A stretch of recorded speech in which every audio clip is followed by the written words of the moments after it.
Hello everyone and welcome to a new video. Today we are going to continue having fun with this box because recently we assembled and started painting the heavy intercessors, and today it is the turn to start assembling the Brutalis Dreadnought.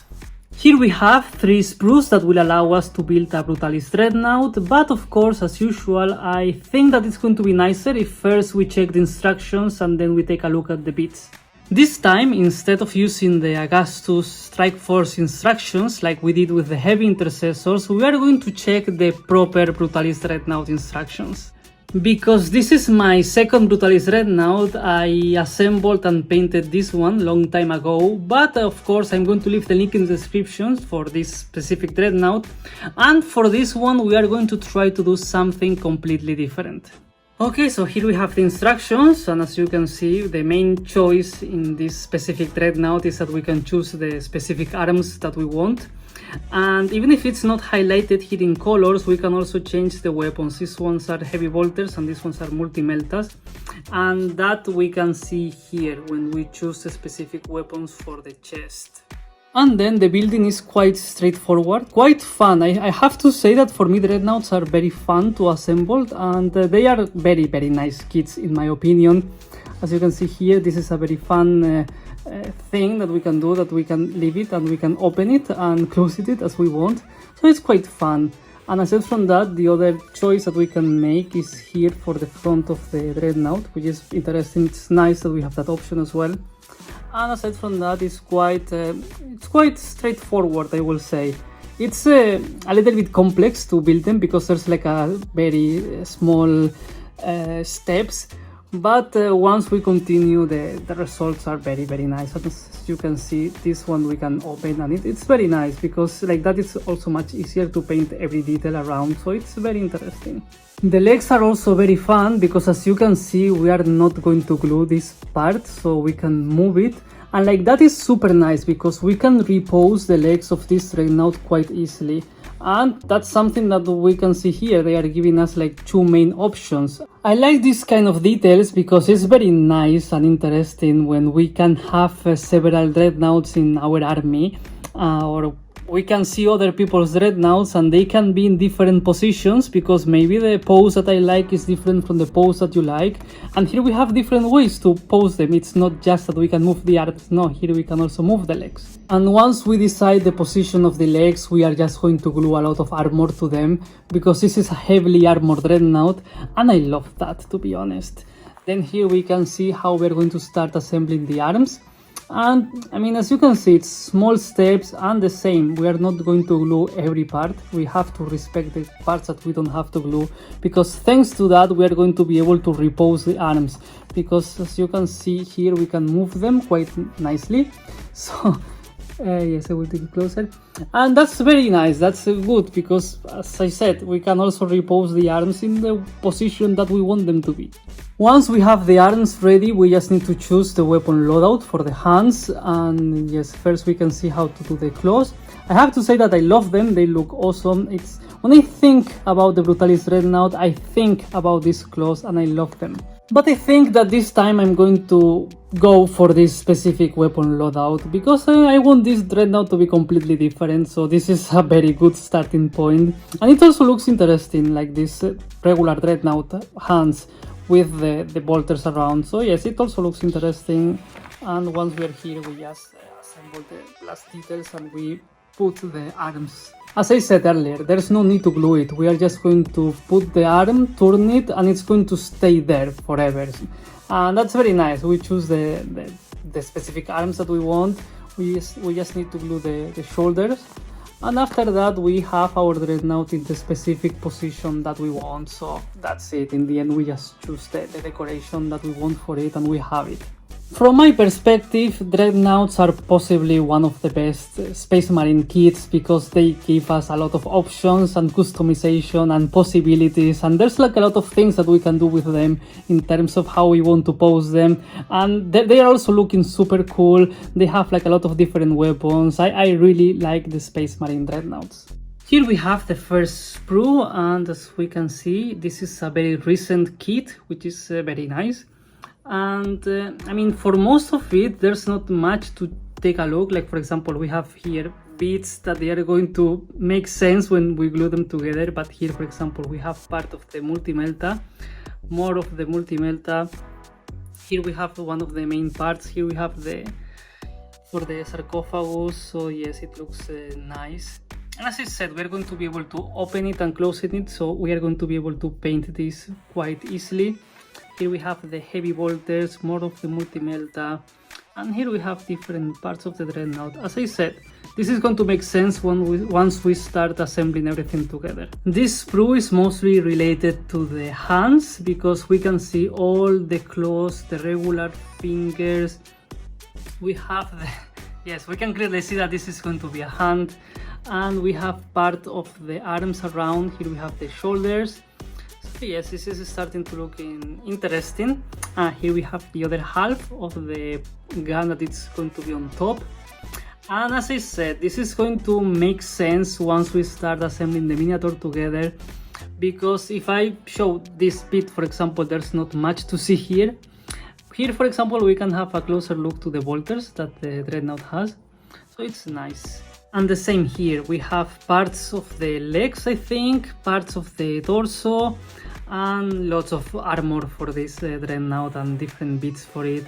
Here we take a nicer look at the front that we can choose. We have this option. I'm going to use this one, by the way, because for the previous dreadnought I used this one that I like a lot. So it's a turn to use this specific one. But as I said, all of this will make sense once we start assembling the miniature. These are the knees, by the way.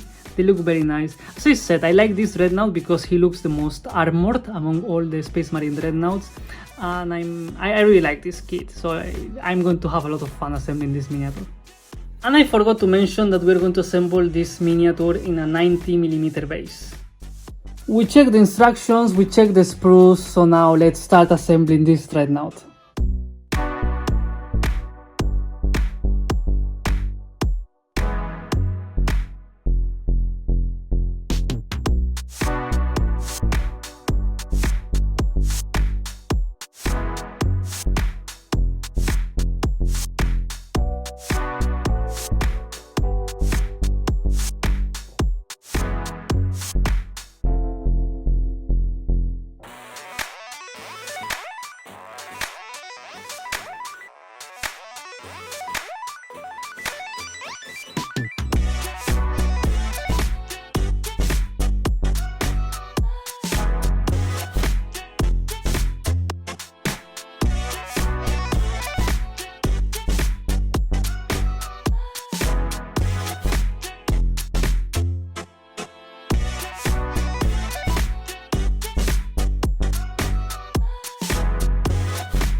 At this stage, I would like to mention that I'm not following the exact same order in the instructions because, for example, I didn't glue this weapon on top, and I'm not going to glue the feet or the miniature to the base yet because I would like to properly see the pose exactly that I want and how it's going to fit nicer in the base. So once I have the whole miniature, I'm going to glue it to the base.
To finish with this dreadnought, I would like to give him a little bit of a Black Templar flavor, and that's why I'm going to use some bits from the Black Templar upgrades.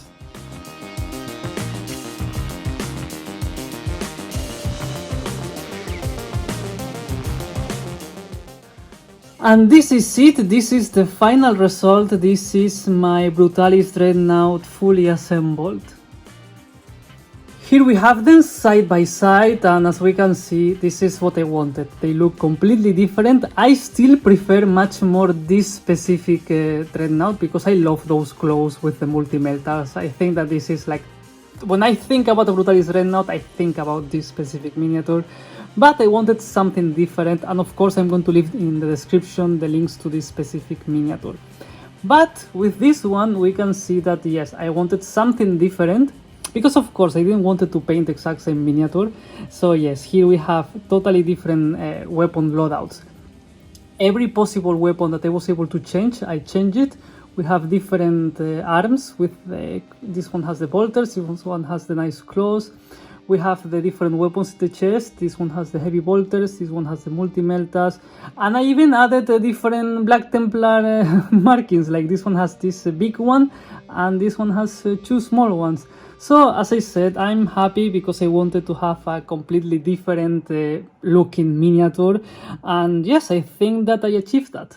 It is going to be very weird to see this specific Dreadnought with this specific weapon loadout painted as a Black Templar, and I can see already a lot of comments coming about how he should have the claws to look like a proper Templar. But still, as I already explained to all of you, yes, this is what I wanted, and I cannot wait to start painting this specific Dreadnought because I want them to look different in the pose and weapon loadout, but I also want them to be different in terms of painting. So for sure we are going to do something different and unique for this specific Dreadnought. And of course, at this point, I will tell you that soon I'm going to be painting this miniature, so this is a perfect opportunity for you to subscribe to the channel. And as always, if you like what I do and you would like to support my work, I invite you to check the link to my Patreon in the description. And with all of this being said, this is the end of the video, and this is my Brutalis Dreadnought that soon is going to be painted as a Black Templar. So with all of that being said, as usual, if you are still here, please consider to giving me a like and subscribing. Thank you very much for watching, and see you next time.